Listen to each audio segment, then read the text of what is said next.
Now, I understand sometimes as fans, we sit there and we look at professional athletes, especially when they complain or bitch about something in our eyes, and we wonder what the fuss is about, why they're being such crybabies, why they're complaining and bitching. They're making a lot of money, in many cases, millions of dollars to basically play a kid's game, to have fun, to live our fantasy lives that we weren't talented enough to live or didn't work hard enough to ultimately be able to get up to that level.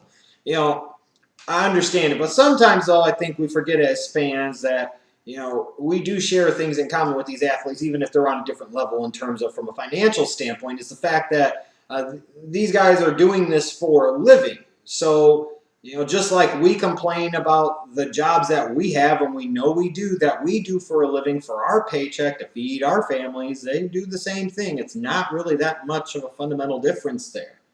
The level of money they might make and what they're doing. I understand there's a bit of a disconnect there, but fans and athletes are more similar than oftentimes we like to believe. However, though, there are those times where I do look at athletes in certain sports or at certain times and just wish these crybabies would shut the hell up. And in particular, it comes down to this year's U.S. Open and these PGA players at Chambers Bay. Would you guys please stop whining, bitching, and complaining about this damn course? I mean, what I don't understand is this is the U.S. Open. You know what the deal is every freaking year. You know that the fairways usually, unlike this year, the fairways are going to be incredibly narrow, even though this year the fairways are quite wide. You know that there's going to be long, tough rough, like there is every year, and there is again at Chambers Bay. You know there are going to be unique challenges to the course and that you're ultimately going to be unhappy with something involving the greens. It's a common theme for the U.S. Open each and every single year. It always is. Yet every year these players go to a U.S. Open course, no matter what it is, and more often than not you hear whining and bitching and complaining about it, usually from a bunch of people that have absolutely no chance of winning the event, in large part because instead of focusing how to make the best out of the situation, they're focusing on their whining, their bitching, and their complaining, and their excuse making for why they're not going to win the damn event, even though in some cases they should be based off of the style of play and their game well suited to play at that event at that particular golf course. But you've heard all types of complaints about Chambers Bay for the 2015 U.S. Open through the first two rounds. Even in the build-up to the event, there was a lot of consternation about the course, a lot of concerns about the course, and this and that. And, I just don't get it. It's a link-style course. It plays in many ways very similar to a lot of the link-style courses that you would play on in the Open Championship, the British Open. It doesn't have quite the wind in some of those challenges there, but when you look at it, it's not that much different from a link-style course. And you don't usually, in my opinion, hear nearly the amount of complaining and bitching about the Open Championship that you do for the U.S. Open. It seems like each and every single year, but the volume is really ramped up and cranked up this year, and I just don't get it. Busters, this is the U.S. Open. This is not meant to be easy. This is supposed to be the ultimate test of golf. And the course does not always have to be pristine. The rolls of the greens, which aren't as bad as you make them out to be all the time, don't have to be perfect. The course can have some rough edges. The point is, it's to test all elements of your game, both in terms of your shot making, your decision making, your mental fortitude, your intestinal and testicular fortitude. So stop crying and bitching about it, especially because of the simple fact that everybody else has to play in the same fucking conditions that you do. Everybody plays the same damn course. And even through the first two rounds of this year's U.S. Open, you could say, well, the players on Thursday morning had a great benefit compared to the ones in the afternoon because of the way the course played differently. Okay, but then you turn around round two, when you reverse those tee times, the ones that played Thursday afternoon had a bigger advantage Friday morning than the ones that played Thursday morning that played Friday afternoon and evening. You're ultimately playing the same damn course. This is not an unfair competitive advantage for some. This is not unfair conditions for some. Everybody's playing on the same damn course. And this whole notion about how ridiculous this course is and how terrible this course is, well, there are still players that are finding a way to overcome that. After two rounds, there are 16 players under par, 4 more of them at even par.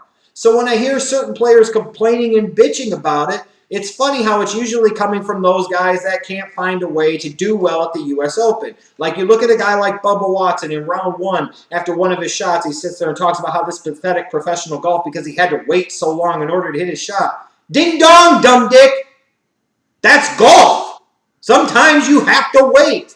Sometimes that's the nature of the beast.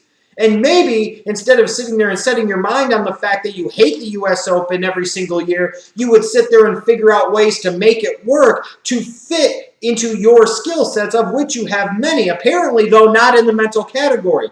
I don't understand how somebody that could be a 2-time Masters champion could be so hot and bothered by a U.S. Open style course. Especially when this particular course, Chambers Bay, set up perfectly for the creativity and shot-making skills of somebody like a fucking Bubba Watson. And for all the pissing and moaning and complaining and bitching he did in the lead-up to the U.S. Open and even through the first round and after the first round of the U.S. Open, here's a guy sitting at even par. But of course, he sits there in day 2. Now he's convinced himself he doesn't like it. Now he's convinced himself this course sucks and this is terrible. He doesn't want to be there. He goes out and stinks up the joint and he misses the freaking cut. Maybe for somebody like a Bubba Watson, if he spent less time complaining and bitching about the situation and he found a way to adapt and adjust and make the most of it, he could realize that he could actually be a guy that could win a freaking U.S. Open. Instead of having this type of mentality, that'll never get him there. If you're going to think this way every year for the U.S. Open, why even fucking bother playing? You're always going to have the same gripes. You're always going to have the same complaints. Why even bother showing up if you're just going to show up to bitch and leave 2 days later? I don't fucking get it. Especially when you still found a way to shoot even par on round 1.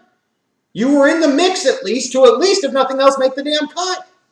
And then you got somebody like Sergio Garcia tweeting after round 1 about the conditions of the greens and thinking that the U.S. Open, the players deserve better conditions for the greens. Who the fuck is Sergio Garcia at any major championship to bitch about any fucking thing? I remember back at the PGA Championship 1999, here comes Sergio Garcia blasting onto the scene with his shot around the tree and running in the fairway and jumping. You know, it's like, hey, here's one of the future contenders to Tiger's throne. Here's going to be one of his great rivals and big-time competitors. Well, holy shit, 16 years later, I'm still waiting for that to freaking happen. We're still waiting for Sergio Garcia to win a freaking major. So when Sergio Garcia complains about any type of conditions at any freaking major, I want to tell him to shut the fuck up, you whiny bitch.